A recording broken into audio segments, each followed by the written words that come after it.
యో సూర్యదేవా ఏంది ఎండ్లా మమ్మల్ని బతకమంటావా సావమంటావా? సావండి.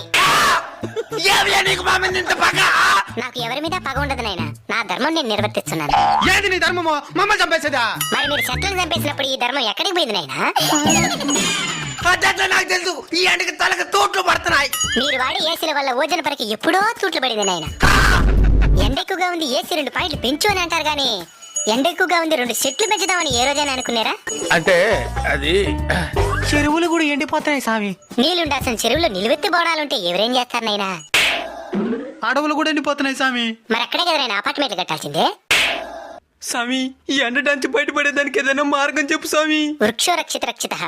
చెట్లను మీరు కాపాడితే అవి మిమ్మల్ని కాపాడతాయి. తప్పకుండా నాటి కాపాడుతాం స్వామి. స్వామి ఇంక మిఠాని ఈ ఎండలు తగ్గునా? In front there is crocodile festival. అంటే ముందుంది ముసళ్ళ పండగ అని.